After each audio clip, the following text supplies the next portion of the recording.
Em um pronunciamento oficial de pouco mais de 7 minutos que foi ao ar na noite dessa última quarta-feira, o ministro da Fazenda, Fernando Haddad, anunciou alguns pontos do pacote de revisão de gastos e medidas fiscais que serão implementadas pelo governo federal. A expectativa é de que o conjunto de medidas traga um alívio de 70 bilhões de reais aos cofres públicos em 2025 e 2026. O pronunciamento, como sempre acontece, foi na verdade uma propaganda do próprio governo que todas as emissoras de rádio e televisão são obrigadas a transmitir. O problema é que essa propaganda, muitas vezes, traz algumas mentiras. O combate a privilégios e sonegação nos permitiu melhorar as contas públicas.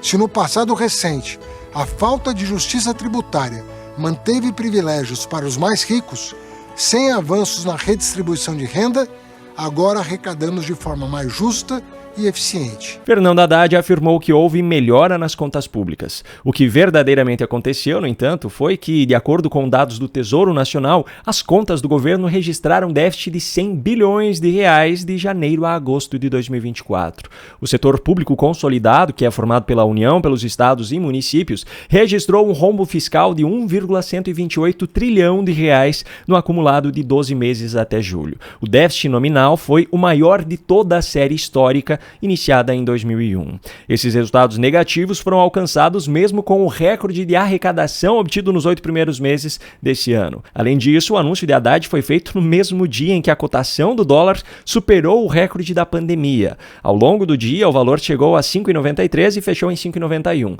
Nessa quinta, no entanto, o recorde já foi quebrado novamente, com a cotação ultrapassando a marca de R$ 6. Esse novo recorde, por sinal, deixa escancarada mais uma vez a hipocrisia de muitos políticos, como por exemplo Simone Tebet, que hoje é a ministra do Planejamento do governo Lula, mas afirmou em junho de 2022 o seguinte, abro aspas, o dólar passa de R$5 hoje por quê? Porque nós temos uma instabilidade política e jurídica. É um governo que não garante segurança jurídica para os investidores. Fecho aspas. Também podemos citar Flávio Dino, que foi ministro da Justiça no governo Lula e hoje, graças à indicação do presidente, está no STF. Mas em outubro de 2021 ele afirmava que o dólar estava a 5,50 por causa de interesses imorais, incompetência e irresponsabilidade. Se a 5,50 era isso, o que é então aos R$6? E não podemos nos esquecer, é claro, do próprio PT, que publicou em seu perfil oficial na rede social X, em fevereiro de 2021, o seguinte, abro aspas, não tá dando para andar de carro e muito menos viajar para a Disney. Na corrida maluca do governo, quem perde é o povo.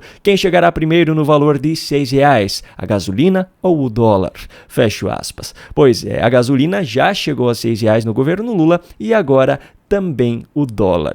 E essa alta do dólar, esse novo recorde de R$6, também tem escancarado mais uma vez a militância política dentro da Globo News. Olha só como os pseudojornalistas estão se desdobrando para tentar justificar esse aumento e tirar um pouco da responsabilidade do governo. Agora, um governo de centro-esquerda eleito democraticamente num dos países mais desiguais do planeta, não dá para esperar do presidente Lula que fizesse exatamente aquilo que a cartilha da Faria Lima determinava. E se esse pacote tivesse vindo não com 70 bi de corte, mas com 100 bi de corte, o mercado teria reagido com a mesma negatividade. Se tivesse vindo 200 bi de corte, era capaz de haver no mercado gente reclamando que não era austero o suficiente. Por quê? Porque o mercado sempre estará pendendo por mais austeridade. E qualquer coisa que não mexa dramaticamente em algo que não aponte para a austeridade vai ser criticada pelos analistas mais ligados ao mercado. É importante, a gente não debateu aqui, em algum momento é importante reconhecer.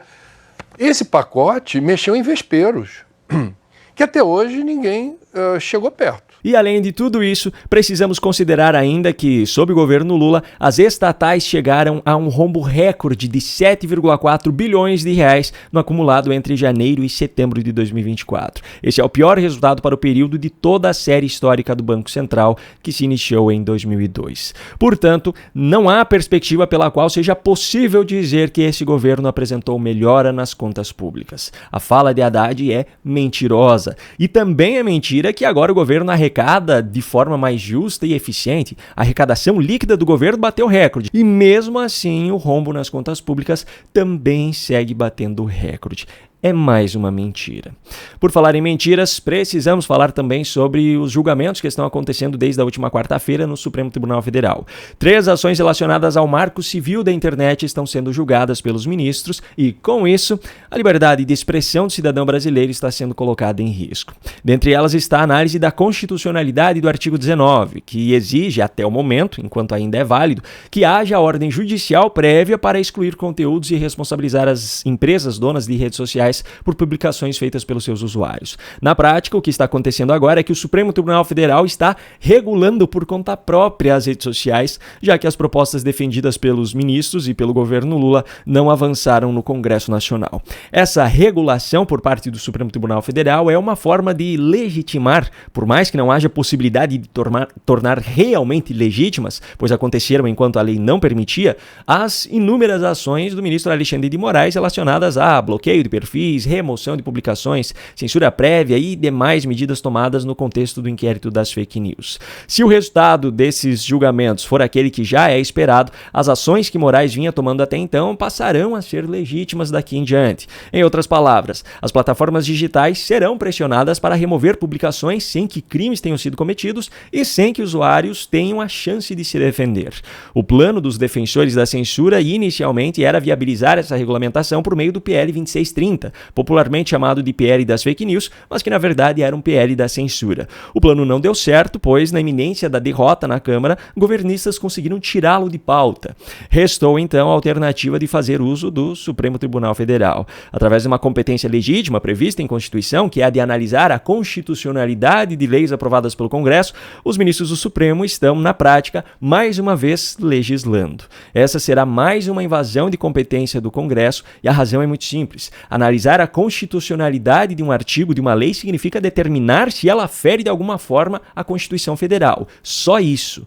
Só que esse artigo 19, por exemplo, não existe qualquer interpretação pela qual seja possível dizer que ele viola alguma coisa na Constituição Federal. Pelo contrário, ele vai de encontro com a liberdade de expressão, que é um dos princípios básicos que devem ser garantidos ao cidadão brasileiro, de acordo com a própria Constituição Federal. Mas, ao que tudo indica, será criada uma narrativa para moldar essa lei da forma como eles querem, e essa narrativa será utilizada para julgá-lo inconstitucional, pois é um caminho que precisa ser traçado por aqueles que defendem a censura para que ela seja legitimada no Brasil, sem precisar passar, é claro, pelo Congresso Nacional. Nos julgamentos em questão, o que foi visto até agora foi uma série de declarações por parte dos ministros, que já sinalizaram o resultado, piadinhas dos ministros em relação ao tema, e também algumas argumentações sensatas dos advogados das plataformas. Isso é um debate em boa fé, em busca dos fatos mesmo. Vossa Excelência fique até onde tranquilo, exato. Não é uma inquirição. Ainda. Me sentiria... Se você gostou desse vídeo, faça a sua parte agora compartilhando-o com mais pessoas ou simplesmente clicando em gostei para fortalecê-lo nas recomendações do YouTube. Um grande abraço e até a próxima.